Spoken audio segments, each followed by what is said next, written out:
POCSO POCSO POCSO एक ऐसा गंभीर अपराध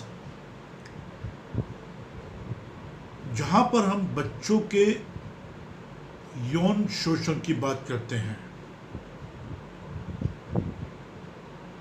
और 2012 में जब ये लॉ आया, protection of children from sexual offences act 2012, तो इसका सिर्फ एक ही मकसद था कि हम बच्चों को यौन शोषण से कैसे बचाएं, और जो सही मायने में यौन शोषण करते हैं उनको हम कैसे सजा दिलाएं, ये इसका मेन मकसद था।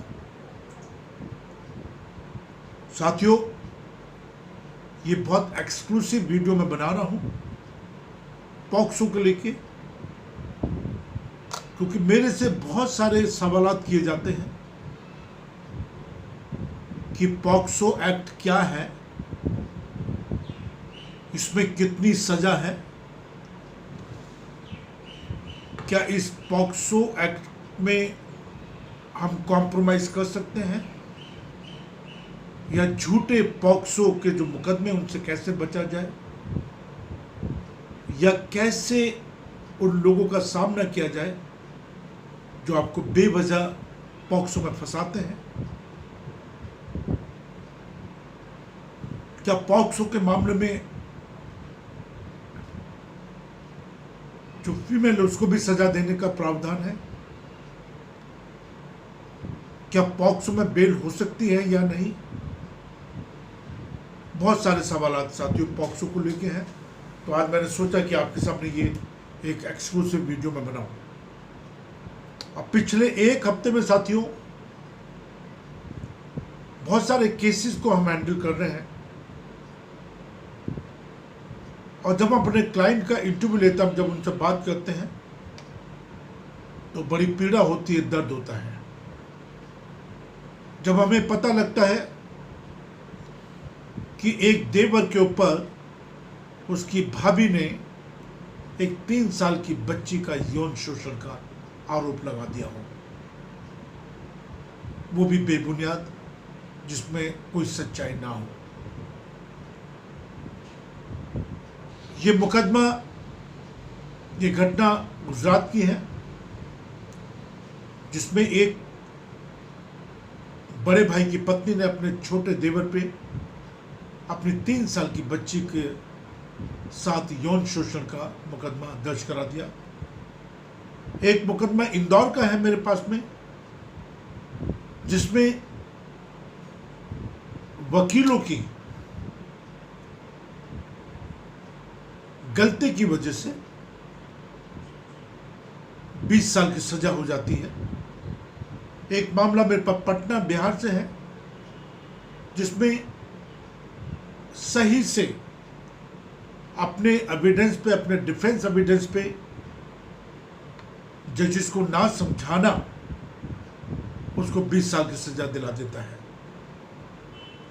इससे पहले कि मैं इस वीडियो को आगे बढ़ाऊं साथियों, मैं आपसे गुजारिश करता हूं कि ये बहुत इंपॉर्टेंट वीडियो है, बहुत ही महत्वपूर्ण वीडियो है, जिसमें हम supreme Court, high court, session court की बहुत सारी लैंडमार्क जजमेंट होती हैं, जिनको सरल और सिंपल भाषा में आप तक पहुंचाने की कोशिश करते हैं, कानून की जानकारी आपको देने की कोशिश करते हैं।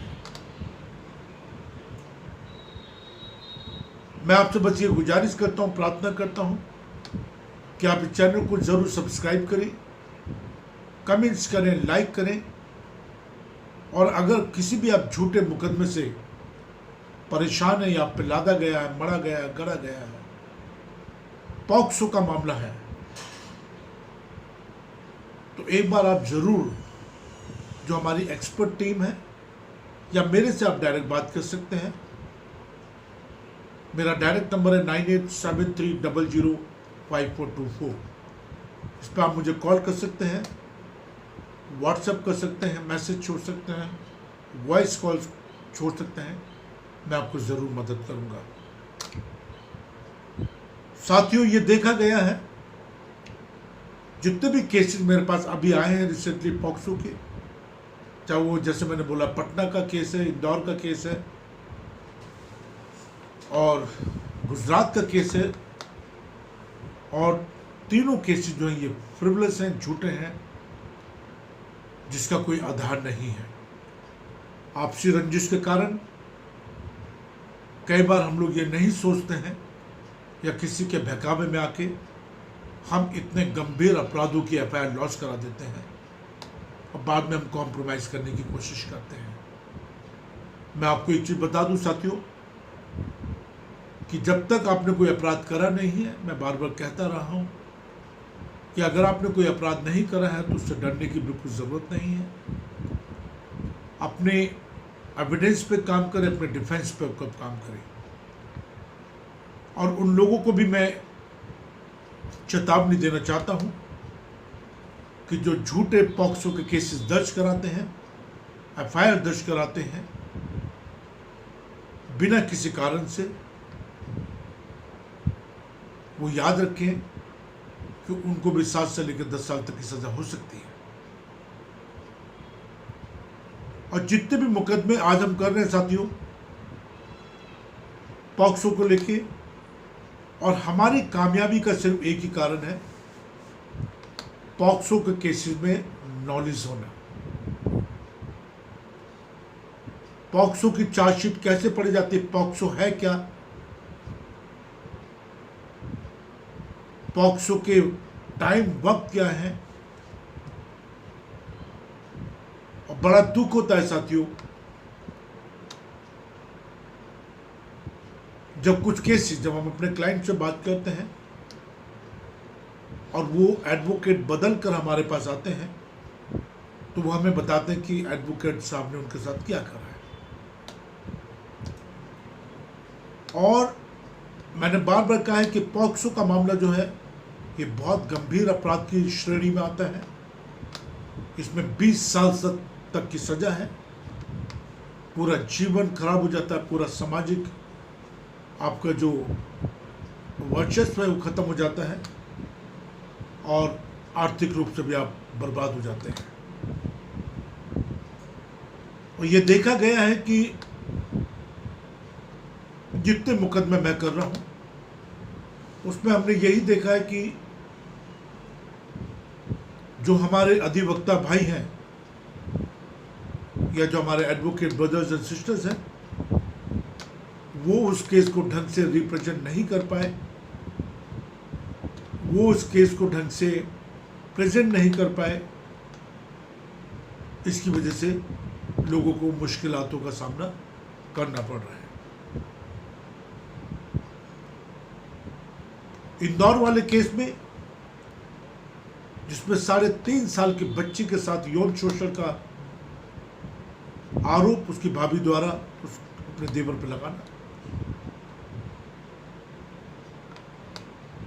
ये पूरी तरह से साबित हो चुका है।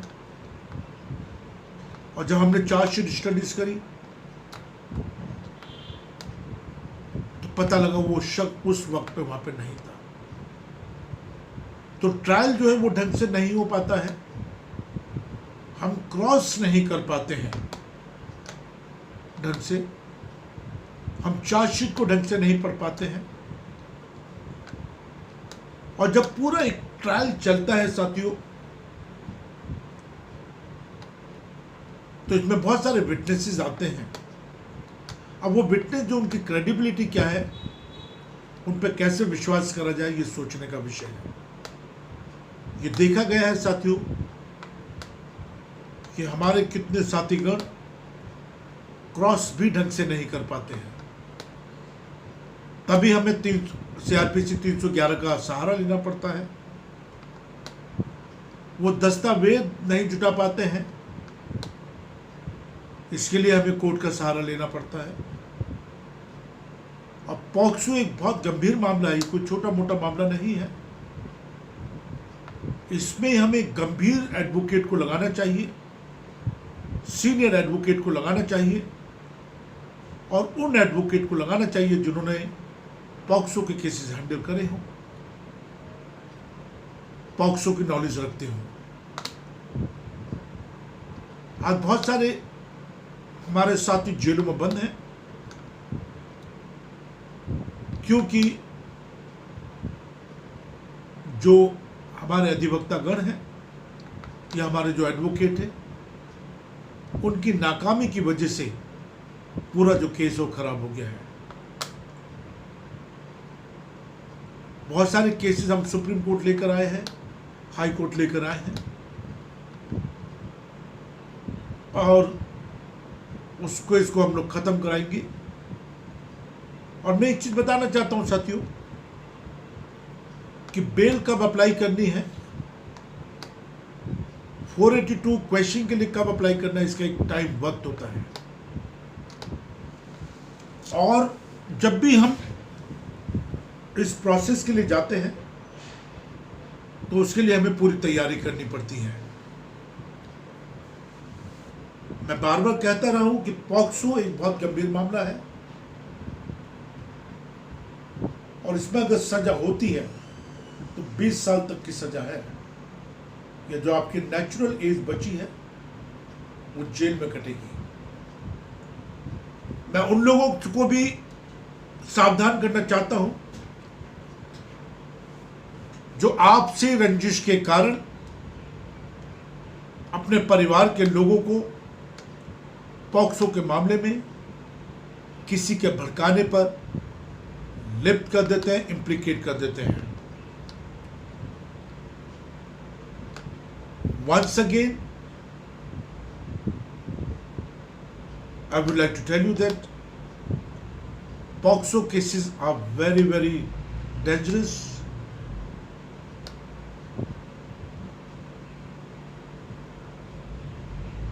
You have to be very careful.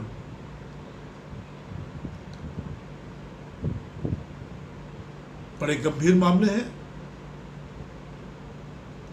Cognizable offences हैं, बेल इतनी आसानी से नहीं मिलती है, और उन लोगों को हम पुरजोर विरोध करते हैं जो सही मायने में यौन शोषण करते हैं बच्चों के साथ में। उनके लिए हम कड़ी से कड़ी सजा की मांग करते हैं और सजा मिलनी भी चाहिए। और Supreme Court, high court, session court इन चीजों को लेके काफी गंभीर है कि जो लोग झूठे मुकदमे पॉक्सो के लिखवाते हैं, और इसमें कहीं ना कहीं कमी इन्वेस्टिगेटिंग एजेंसीज की रह जाती है कि वो उसको ढंग से इन्वेस्टिगेट नहीं कर पाते हैं, उसकी विवेचना नहीं कर पाते हैं, जिसकी वजह से एक आम आदमी, एक निर्दोष आदमी बेवजह जेलों में सड़ते हैं। इस वीडियो के माध्यम से सिर्फ मैं यही कहना चाहता हूं कि अगर आप चाहें तो हमारी टीम आपके साथ लग सकती है, हमारी टीम आपको मदद कर सकती है आर्ग्यूमेंट के अंदर क्रॉस करने में, चार्जशीट की स्टडीज करने में, आपके एविडेंस कलेक्शन करने में, आपके डिफेंस के एविडेंस कलेक्शन करने में आपकी मदद कर सकती है। मेरी हाथ जोड़ के विनती है आपसे दोबारा कि अगर आप किसी पॉक्सो के मामले में फंसे हुए हैं, चाहे वो सेक्शन 3 हो, 4 हो, 5, 6, 7, whatever, please make sure that you should have absolutely a very intelligent advocate. Advocate आपका बहुत अच्छा होना चाहिए, आपका डिफेंस एडवोकेट बहुत अच्छा होना चाहिए, आपका डिफेंस एडवोकेट बहुत अच्छा होना चाहिए, क्योंकि आपकी पूरी किस्मत, आपका पूरा केस, आपका पूरा ट्रायल आपके डिफेंस के एडवोकेट के हाथ में है साथियों। और जो अच्छे एडवोकेट होते हैं वो महंगे हो सकते हैं, लेकिन आपको मनचाहा रिजल्ट दिलाने में एक बहुत ही अहम रोल अदा कर सकते हैं। तो ये वीडियो मुझे उम्मीद है कि आपको पसंद आएगी। बार बार मैं कह रहा हूं कि प्लीज अगर आपको झूठा फंसाया गया है पॉक्सो में, यौन शोषण के मामलों में अगर आपको झूठा फंसाया गया है, तो एक अच्छे डिफेंस एडवोकेट के साथ मिलकर अपनी पूरी बात उसके साथ शेयर करके आप अपना बचाव कर सकते हैं। और यकीन मानिए, मैं पूरी जिम्मेदारी के साथ इस बात को कह रहा हूं कि अगर आपको झूठा फंसाया गया है तो आपको एंटीसिपेटरी बेल भी मिलेगी, आपको इंटरिम बेल भी मिलेंगी, आपको रेगुलर बेल भी मिलेंगी, और इससे बढ़ के आपकी एफआईआर क्वैश भी की जाएंगी, आपकी एफआईआर रद्द भी की जाएगी और आप बाइज्जत बरी होंगे। और ये देखा गया है कि जब पॉक्सो के मामले लिखे जाते हैं तो बहुत सारे दलाल आ जाते हैं बीच में और आपसे कॉम्प्रोमाइज करने की बात करते हैं या कॉम्प्रोमाइज कराने की बात करते हैं, पैसे की डिमांड करते हैं, लाखों रुपए आपसे मांगते हैं। प्लीज मेरी आपसे गुजारिश है, प्लीज सुप्रीम कोर्ट की सख्त हिदायत है कि ये गंभीर मामले हैं, चाहे वो बलात्कार के मामले हों, चाहे यौन शोषण के मामले हों, इसमें किसी भी टाइप का कोई भी कॉम्प्रोमाइज नहीं होता है।